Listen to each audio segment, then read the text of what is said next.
I guess from an offensive coordinator's perspective, I know there'll be some recruiting duties and some coaches will be in and out of town, but particularly given, I imagine, some of the frustrations of the last couple of weeks, what do you use the bye week for? What do you want to attack during a bye week? I think first and foremost, self-scout. What are we doing well? What are we not doing well? Especially with the information about Cam, going back and really identifying, like, who are the guys that can create plays for us and create explosives.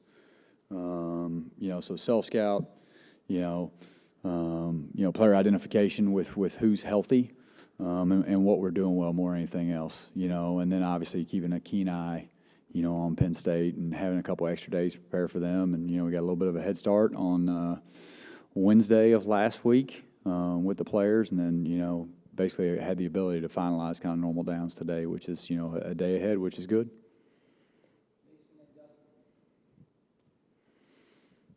Coach, you kind of just mentioned it there with Cam, but as you guys are trying to make up for his production, who are you guys looking forward to kind of, replicate that production?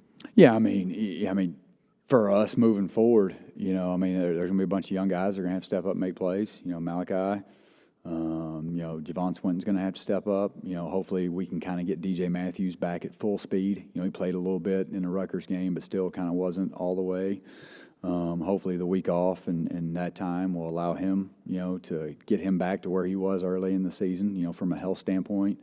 And then we got to get great production out of the L, between Anderson and Donovan. Jalen Lucas, the guy's created some explosives for us. Josh Henderson's been good at times for us. Sean's been good at times.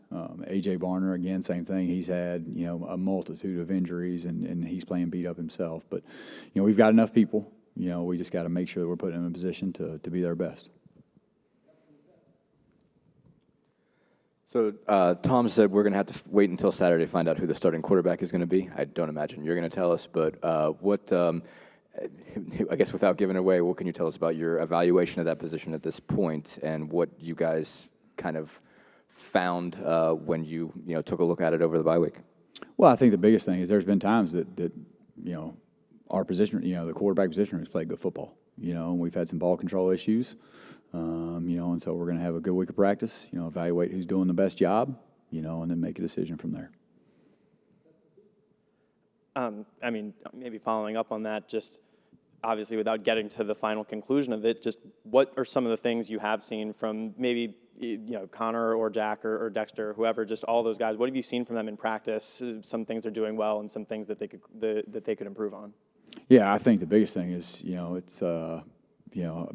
there's certain things that Jack does really well, and that goes way back to fall camp, and that's why it was a really close, competition. There's things Connor does really well, and at times he's played really well this season, and other than, 3-4 plays, he's played pretty good football, and then Dexter is a young guy, continues to develop, and Dexter's got great physical tools, as a passer, as a runner, and so just, whatever we have to do to create, where we can have one more point than the other team at the end of the day, that's what we got to do.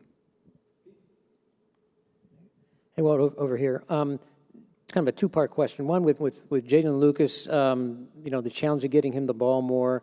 How do you approach that? And then I'm wondering, sometimes when you watch other games, do you see plays and go, oh, this would be cool to run for us? Do you kind of evaluate that as you're looking at other teams?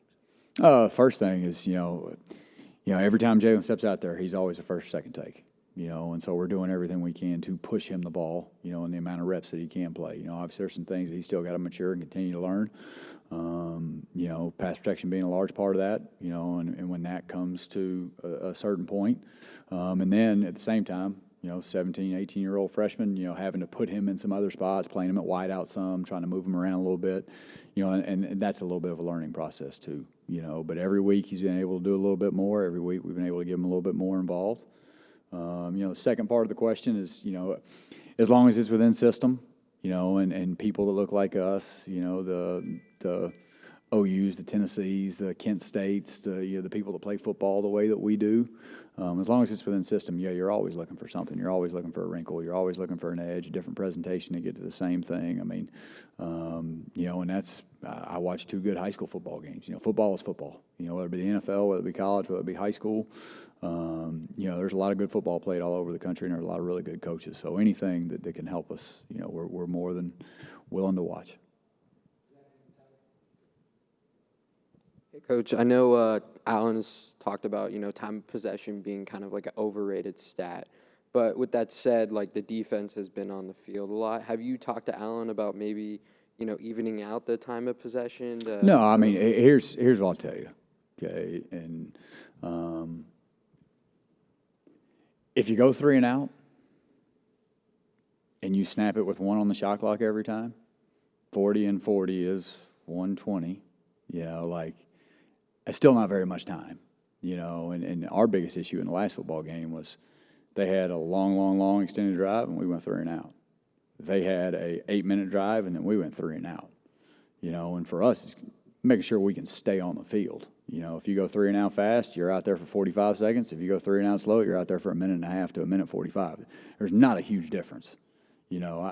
I'm much more concerned about converting 3rd downs and staying on the football field. That naturally alone. I mean, we've had 15-play, 7-minute drives, but we were able to stay on the field. The 3 and outs are what kills you, and that's where we've got to be better. I mean, when our defense has been on the field for that long, for whatever reason that may be, we got to convert. No matter what pace that we play, we got to convert. And so, because if you do convert, those numbers are different, and so to me, it's avoiding 3 and outs and getting the first down, which is, equally or even more important than what tempo you do it at. Coach, curious from a play calling perspective, how do you, evaluate yourself in that regard? Are you someone that, when you kind of continue to improve and gain more knowledge just about play calling, do you watch film of the calls you played and say, oh, I wish I would have called something here, I like what I called here? How do you just kind of approach that side of it? I mean, the ultimate truth of it is if you have 1 more point than them, you did a good job. If you didn't, you didn't. I mean, if you score 40, and I've been a part of those games where you lose 58 to 62, and you didn't do a good enough job. You didn't have 1 more than them. What I can tell you is, the first time I called plays in a game was 2013. And in every game that I've ever been a part of, there's always 2 or 3 you wish you would have had back. And in every game that you're a part of, there's 2 or 3 of them that probably weren't the best call, but they ended up working it out because the kids figured it out. And there's a lot of in between. I mean, for us, it's making sure that we're putting the players that we have that can make plays for us in position, and that's typically where, the being critical of yourself comes. Is making sure that the right guys are getting the right touches at the right times, at the opportune times to help us win football games. But every game that you've ever been a part of, I've been a part of games where he scored 70 and there's 2 or 3 you wish you had back. I've been a part of games where he scored 10 or 15. It ain't, but if you don't have 1 more than them, you didn't do a good enough job.